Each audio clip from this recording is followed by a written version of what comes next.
안녕하십니까. 동국대 경주 캠퍼스 불교학회 근무하는 김성철입니다.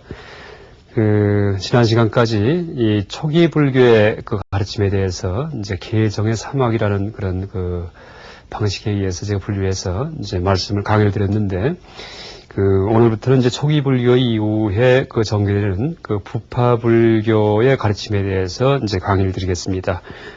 24번째 강의인데요. 그래서 실제 거의 그러니까 23번째 강의에 초기 불교, 그러니까 23번의 강의를 이 초기 불교의 가르침에 집중해서 제가 좀 길게 이제 얘기를 드렸는데, 그 이유는 실제 이 불교 이 사상이 물론 나중에 대승불교 혹은 부파불교, 대승에서도 중관, 유식 혹은 밀교 같은 이제 그런 다양한 불교 사상이 나중에 탄생하긴 하지만은 모두 다 초기 불교 가르침의 변용의 다름 아니다라고 얘기할 수 있습니다. 그래서 실제 우리가 이 부처님의 가르침이 무엇이냐라고 이제 얘기할 때, 사실은 초기 불교 가르침만 정확히 하더라도 이제 불교를 이제 전에다 파악했다라고 얘기할 수 있습니다. 그래서 앞으로 이제 얘기할 그런 부파불교 혹은 중간불교 혹은 유식불교와 같은 이제 혹은 밀교와 같은 내용들은 이제 간략하게 그 특징만, 왜 그렇게 새로운 교리가 탄생하지 없었을까 하는 그 이유와 그 특징에 대해서만 간략하게 말씀드리면서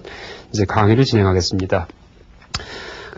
일단 이제 부처님께서 열반하신 다음에 한 100년간은 그 근본 가르침의 그 내용이 거의 변화 없이 이제 그대로 전수가 되면서 이제 그 스님들의 그 수행법으로 이제 사용되었는데, 한 100여 년 지난 다음부터, 이제 부처님 열반하신 한 100여 년 지난 다음부터 이 부처님 말씀에 대한 해석 방식의 차이로 인해서 이 부파가 갈리게 되죠, 부파가. 그래서 사실 이제 이런 일은 비단 불교만이 아니고 어떤 종교, 어떤 철학, 어떤 사상이라고 하더라도 그 교조 처음 창시한 분이 이제 돌아가신 다음에는 시기가 지난 다음에 반드시 발생하는 일이다라고 얘기할 수 있습니다. 그래서 일단 불교 내에서 최초로 이 부파가 이제 갈리게 된 것은 이제 부처님 열반하신 후 한 100년쯤 있다가 이 상자부와 대중부라는 이제 그 두 개의 부파가 갈리면서 시작되었다라고 얘기할 수 있습니다. 그래서 일단 상자부는 보수적인 그런 나이 많은 원로 스님들의 그 모임이 바로 상자부였고요. 대중부는 마상기가라고 얘기하는데, 마상기가라는 뜻은 많다는 뜻이고, 쌍가라는 얘기는 그 집단이 많다는 뜻이죠. 그래서 일반적인 좀 혁신적이고 진보적인 이제 그런 성향을 띤 많은 스님들의 이 모임이 이제 대중부로서 이제 성립되었다라고 얘기할 수 있습니다. 그래서 일단 부파가 가게 된 계기에 대해서 이 남전과 북전, 다시 말해서 이 우리나라와 같은 북방불교 전통 혹은 이 태국, 미얀마, 스리랑카 같은 남방불교 전통에서는 좀 다르게 해석을 하는데, 일단 남방불교에서는 이 부파가 갈리게 된 이유에 대해서, 그런 동기에 대해서 어떻게 설명하냐 하면은, 부처님께서 열반하신 다음에 한 100년쯤 전 다음에, 그러니까 바이살리죠, 베살리. 겐지스강 북쪽 연안에 있는 지방이죠. 북쪽에 있는 지방인데, 여기에 비구 스님들께서 계율에 위반되는 이제 10가지 일을 이제 그냥 무심코 실행하게 되었다라고 얘기합니다. 10가지. 그러니까 250개를 비구 스님께 이제 수식금 그렇게 얘기를 하고, 그 다음에 이제 348개가 비구니 스님께 드리던 기율이 이제 드렸었죠. 근데 그런 기율 중에서 10가지를 전통 기율에 위배되는 이제 일을 행하기 때문에 여기에 대한 의견 차이로 인해서 부파가 갈리게 되었다라고 얘기를 합니다. 이게 이제 남쪽 전통에서 얘기하는 부파 분열의 계기죠.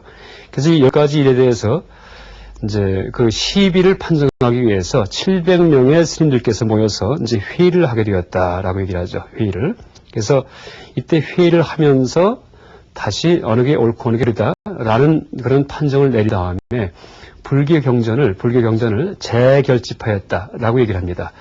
그래서 이때 이제 상자부와 대중부가 갈리면서 이 회의 때, 그러니까 700명의 비구스님께서 모인 이 회의 때 보수적인 상자부와 진보적인 대중부가 갈리면서 2차 결집이 이루어졌다라고 얘기를 하죠. 먼저 1차 결집은 언제 이루어졌냐 하면은 부처님 열반하신 직후에 가섭존자가 이제 상수, 가장 최고 지휘자가 돼서 이 500분의 아라한을 모시고 이제 아난 스님께서 이 부처님의 경전을 이제 읊어가면서 경전을 결집을 하게 되죠. 이것이 1차 결집이고, 이 100년 후에, 이렇게 10가지 문제에 대한 이견 때문에 이제 발생한 그런 결집을 2차 결집이다라고 얘기합니다. 그러면 도대체 이 10가지 문제는 무엇이었느냐에 대해서는 제가 이제 소개드린다면요. 첫 번째가 한자로 염정 이렇게 쓰는데, 제가 한자 용어보다도 의미만 이제 얘기 드리겠습니다. 첫 번째 문제는 뿔로 만든 용기에, 그러니까 솥불 같은 뿔로 만든 용기에 소금을 갖고 다니다가 음식에 넣어 먹어도 괜찮다라고 얘기하는 것이 일단 진보적인 스님들의 주장이죠. 그래서 이 배살리에 사는 비구 스님들께서 이렇게 원래는 스님들은 소유할 수 있는 것이 바루, 그 다음에 삼벌의 가사, 그 다음에 물을 떠먹을 때 벌레를 거르는 그런 걸음망, 이 정도만 소유할 수 있죠, 원래. 인도 불교 초창기에는. 그랬는데, 그것 이외에 소금을 넣는 그런 용구를 갖고 다녀도 괜찮다. 음식을 먹기 위해서 소금을 섭취해야 되니까. 라는 것을 행했던 분들이 계셨다는 얘기죠.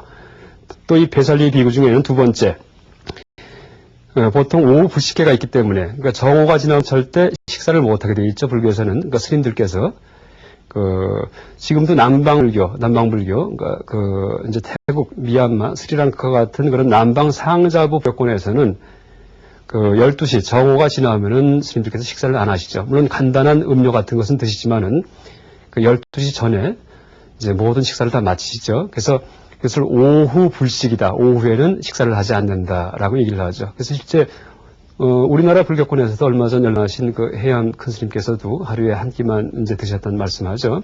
이제 그런 식의 이 기회를 지금도 남방 불교권에서는 지키고 있죠.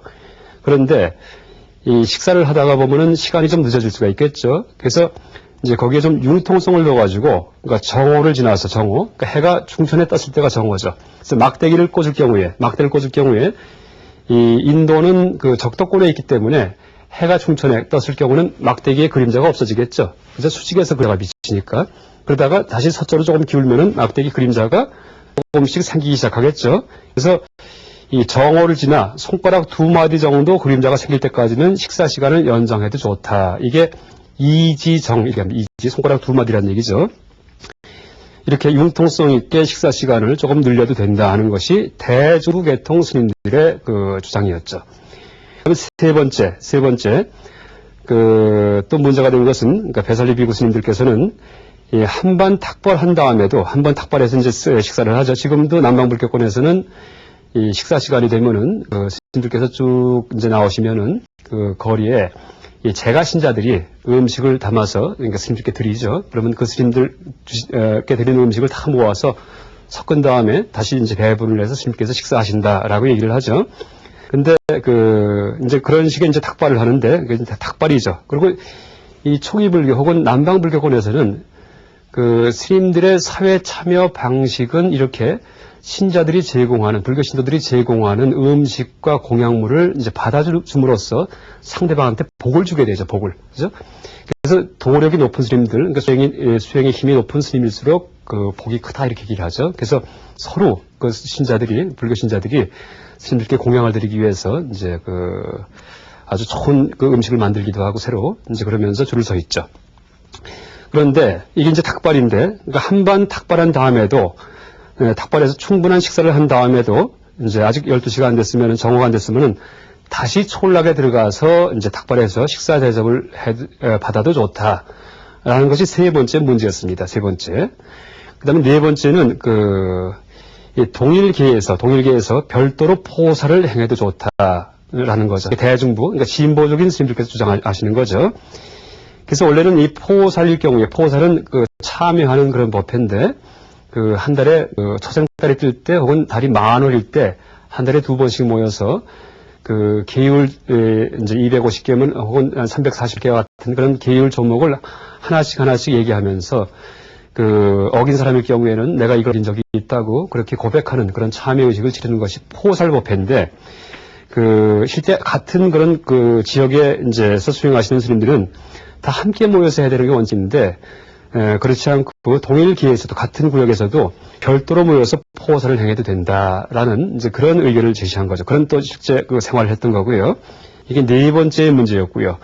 다섯 번째, 대중공사에 늦은 비구가 있는 경우, 그러니까 대중공사는 스님들께서 어떤 중대한 사안을 결정을 내리실 때 전체가 다 모여서 토론을 통해서 이제 어떤 의견을 일치신 다음에 결론을 내리게 되죠. 이게 대중공사인데, 대중공사에 늦은 비구가 있는 경우에 대중들이 먼저 어떤 사안에 대해서 결정을 내린 다음에 그 늦은 분한테 사후 승낙을 받아도 좋다. 이게 이제 이걸 수의정, 그러니까 수의는 마음대로 하는 뜻이죠. 이 다섯 번째 문제였습니다. 여섯 번째, 부처님이나, 그러니까 석가모니 부처님이나, 혹은 스승께서 관행으로 행하던 것을, 이제 제자가 되는 스님이든지 아니면 후대의 스님들도 그냥 그대로 행해도 된다. 이게 여섯 번째고요. 일곱 번째가 우유를 충분히 마시고 나서도 이제 다시 마셔도 된다. 이제 이게 일곱 번째 문제였고요. 그 다음에 여덟 번째 문제가 수액을 발효시키는 음료가, 수액이면은 보통 나무에서 뺀 그런 음료겠죠. 과일주도 수액의 일종이고요. 그런 음료가 술이 되기 전에, 이제 그런 음료를 오래 놔둘 경우에는 다 술이 되죠. 모든 게, 과일즙이든지 모든 게 다. 근데 술이 되기 전에는 마셔도 된다라는, 그러니까 불음주계가 철저하기 때문에, 그래서 술이 되기 전에는 이제 마셔도 된다라고 이제 얘기를 하는 거죠. 근데 사실은 술이 됐냐 안 되냐 하는 그런 판단 기준이 참 애매할 수가 있죠. 그래서 이게 문제가 된 것 같습니다. 아홉 번째, 이제 방석이죠. 방석을 사용하는데 테두리가 없는 헝겊을 좌악으로 사용해도 된다라는, 아마 테두리가 있던 헝겊만을 좌악으로 사용해야 된다 하는 원칙이 있었는데, 이것을 좀 어겨도 된다 하는 그런 진보적인 스님들의 주장이 있었나 봅니다. 그다음에 열 번째, 금은정인데 금은, 그래서 금과 은을 신자로부터 받아도 된다. 그러니까 이제 동원이나 금과 은 같은 이제 그런 이 값어치 나가는 것들을 일반 탁발할 때는 음식만을 받는 것인데 음식이 아니고 금과 은 같은 것을 받아도 된다. 라는 10가지 문제를 이제 둘러싸고 보수적인 비구스님들과 또 진보적인 이런 10가지 문제를 허용하자고 하는 진보적인 비구스님들의 어떤 경론이 벌어졌다라고 얘기할 수가 있죠. 그래서 이 보수적인 장로 스님들, 연세 많으시고 원로 스님들께서는 10가지 모두를 잘못된 것으로 했죠. 근데 여기에 반발하는 그런 비구 스님들이 모여서 독립된 교단을 만들게 됩니다. 그래서 이 기존의 보수적인 스님들을 상자부, 모임을 상자부 이렇게 얘기를 하고, 독립된 교단을 만든 진보적인 스님들을, 이제 스님들이 대중부라는 그런 부파를 형성하게 되죠. 그래서 처음에 이렇게 2대 부파, 양대 부파가 갈리게 됩니다. 양대 부파가.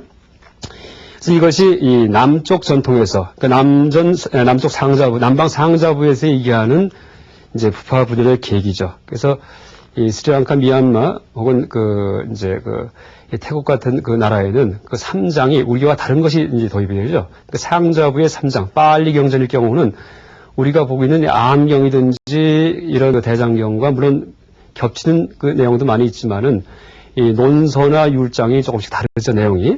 그래서 이제 그쪽에서 얘기하는 그런 부파 분열의 계기는 이렇게 10가지 문제를 이제 들고 있죠. 계기로서. 근데 북전, 그러니까 한문 불권에서는 이제 어떻게 얘기를 하냐 하면 이것은 이부 종륜론이라는 그런 논서에 나오는데, 이 경우에는 대천이라는 스님이 계셨는데, 어떤 주장을 했나 봐요. 그러니까 대천이라는 스님이 어떤 부파의 어떤 우두머리 같은 스님인데, 예를 들어서 5가지 주장을 했는데, 아라한은 깨달은 성자죠. 천마, 그러니까 불교에서는 이제 마귀라고 할 때 그것이 사악하고 악하고 무슨 나쁜 그런 흉악한 게 아니고, 하늘에 사는 천신 중에 우두머리가 바로 천마다, 이렇게 얘기했죠, 마귀다. 그러니까 아라한도 천마의 유혹에 빠지면 어떤 잘못된 이제 일을 벌일 수가 있다. 이게 첫 번째였고요. 그러니까 두 번째, 아라한에게도 이제 일종의 무지가 있다. 약간 부처님처럼 일체지자가 아니고 모르는 것이 좀 있다라는 문제가 있고요. 그다음 세 번째, 아라한에게도 어떤 의문이나 의혹이 아직 남아 있다. 네 번째, 그 깨달음은 타인으로 인해서 들어간다. 이렇게 얘기를 합니다. 근데 이 의미가 좀 애매하긴 한데 아마 깨닫는 것이 혼자 깨닫는 것이 아니고 이제 스승의 어떤 가르침을 통해서만 깨달음에 들어갈 수 있다라는 아마 그런 주장으로 해석할 수 있을 것 같습니다. 다섯 번째, 도는 이제 어떤 깨달음의 경지에 가는 그런 길이 바로 도죠. 도는 소리에서 생긴다, 소리. 근데 이것도 참 의미가 애매합니다. 지금 남은 문헌자를 볼 경우에 이게 도대체 무슨 의미인지 잘 애매한데, 아마 이것도 이 소리라는 말을 인도에서는 이 버머 원어로 샵다라고 얘기를 하는데, 샵다를 소리라고 번역할 수도 있지만은 그러니까 성자들의 가르침을 샵다 이렇게 얘기합니다. 샵다. 그래서 이 도는 과거 선현들의 가르침에 의해서 우리가 도를 이룩할 수 있다라는 그런 주장이 아닐까라고 짐작할 수 있습니다. 다시 말해서 혼자 깨닫겠다고 의문만 품고서 깨닫는 애라서는 절대 불가능하고 반드시 경전, 과거의 부처님의 말씀이라는 그런 지도를 이용해야지만 불교의 도에 들어갈 수 있다라는 그런 이제 주장일 수도 있겠죠.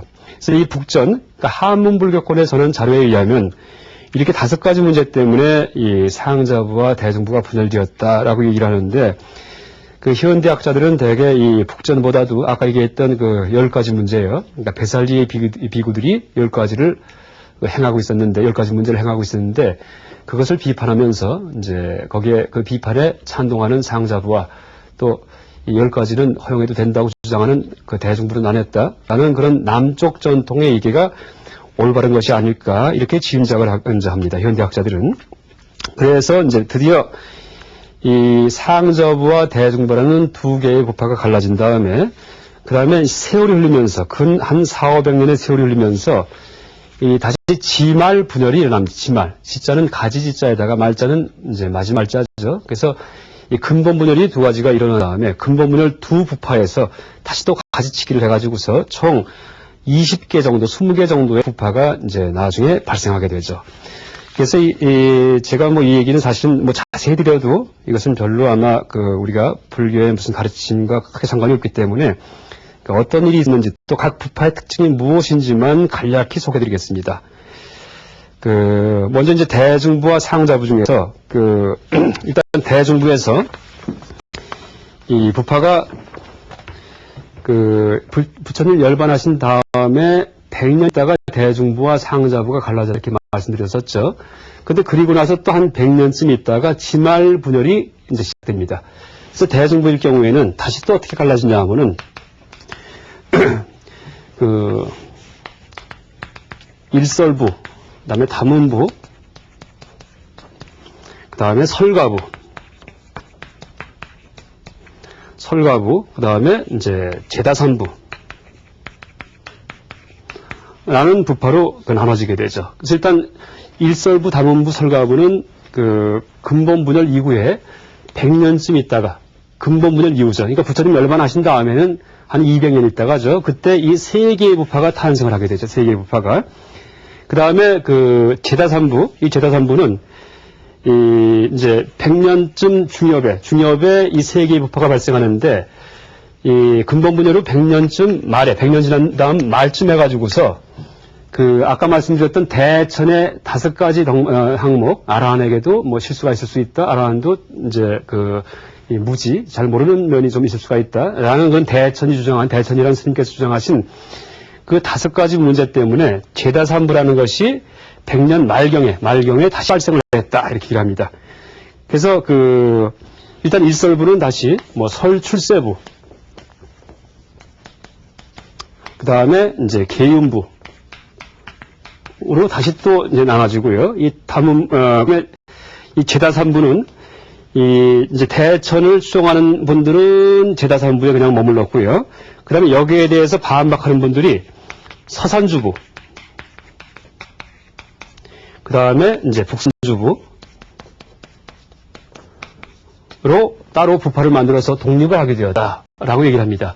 그래서 사실 우리가 이제 이런 내용들은 되게 명칭만 알고 있지, 이런 부파의 자세한 그런 교리에 대해서는, 부파에 주장하는 자세한 교리에 대해서는 아직도 이제 연구 과정이 있고, 이제 모호합니다. 그래서 일단, 제가, 일단 이 부파의 이름에 대해서만 소개해드린다면은, 이 일설부는, 출세법을 포함한 일체법이 다 가명이다, 거짓 이름이다, 실체가 있는 것이 아니다 라는 것을 주장한 부파가 일설부고요.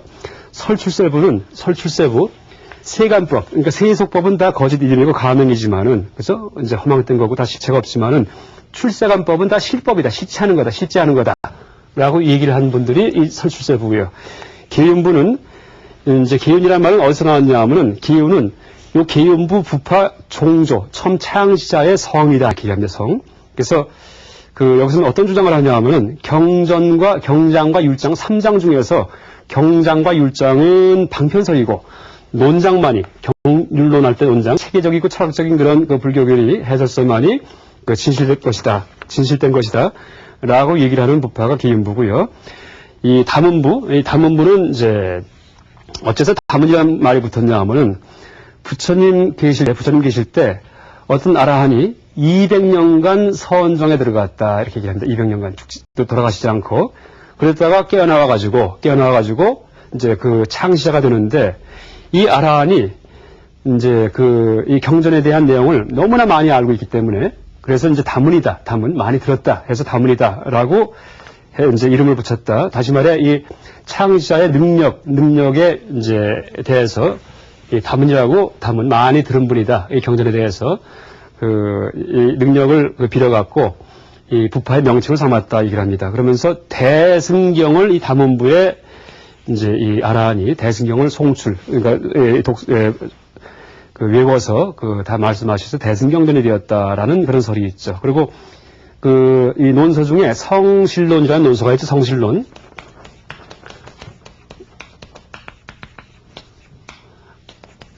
근데 이것이 담음부의 아라한의 이제 저작이다라고 얘기를 하기도 하죠. 이걸 원래 하리발마라는 이제 그런 분의 저작이다 얘기하는데, 어쨌든 담음부의 아라한 종조가 된 이분이 저작한 것이 성실론이 아닌가 이렇게 얘기를 합니다. 그 다음에 설가부는 대가전년이 역시 이제 부처님 열반하신 다음에 이 선정에 들어가 있다가 200년 있다 나와서 다시 이제 절한 것이다. 그래서 설가부란 이름은, 그러니까 부처님께서 처, 그러니까 18개, 12처 같은 것은 다 가명으로, 가명으로 설한 것이고, 오온설 같은 것은 다 실제, 참된 이치로 설한 것이다. 주장해서 설가부라는 이름이 붙었다는 얘기죠. 그 다음 제다산부는, 제다산이라는 얘기는 이 산의 이름입니다, 산에. 그래서 대천이라는 그런 비구 스님께서 사셨던 그런 산이 제다산이고, 그 중에 이제 여기에 의견을 달리해가지고, 갈라져 나온 이제 분들이 서산에 살고 제다산 중에 북산 쪽에 살았기 때문에 서산주부, 북산주부라는 이름이 붙었다라고 이제 얘기를 합니다. 그 다음에 이제 근본상자부는 이제 첫 번째 지말분열이 설일체 유부가 탄생하면서 이제 이어지게 되는데, 이것은 근본분열 후 약 200년 있다가, 그러니까 대중부의 지말분열보다 좀 늦게 되겠죠. 이때 일어났다 얘기를 합니다. 그래서 설일지에서 여러분 독자부, 그러니까 보호특가라를 주장하는 독자부, 그러니까 윤회의 주처서, 혹은 화지부, 혹은 음광부, 혹은 경량부는 여러분 유식불교에서 이 종자설을 얘기하죠. 종자. 우리가 업을 지으면 그것이 씨앗이 돼가지고 마음밭에 종자로서 저장이 됐다가 나중에 시기가 무르익으면은 그 씨앗이 발화하면서 과보로서 우리가 체험하는 세상 만사가 된다 이렇게 얘기를 하죠. 그러한 종자설을 얘기하는 것이 바로 경량부라고 얘기를 합니다. 그리고 경량부라는 이름은 이 경율론 3장 중에서 경전을 중시하기 때문에 경량부다 이렇게 얘기합니다. 그래서 경량부 혹은 경부. 그러니까 수트라가 경전이죠. 그래서 이 경량부를 사우트란티카 이렇게 얘기를 합니다. 그러니까 수트라에서 말입니다. 그 다음에 이 독자부에서 법상부, 이것도 사람의 이름이고요. 현주부, 이것도 사람의 이름이고, 정량부는 거기서 내세우는 어떤 이치, 법의 이름이다. 이렇게 얘기를 합니다. 그다음 밀림산주부, 이것은 그 부파가 있던 장소의 이름이다. 이렇게 얘기를 합니다. 이런 것들이 이 네 가지 부파가 독자부에서 또 분파를 이루고요. 그 다음에 화주부에서 법장부가 또 나오고요. 그러니까 법장부의 법장은 또 사람의 이름입니다. 그래서 이렇게 쭉 분파가 갈리는데, 그래서 총 나중에 근본 2부와 지말 18개의 부파를 합해서 20개의 부파가 이제 형성되었다라고 얘기를 하죠. 그래서 특징을 얘기한다면은 일단 대중부, 이제 처음에 대중부 상자부가 갈죠. 이 대중부는 대승불교의 원류가 아닌가라고 이제 추측합니다.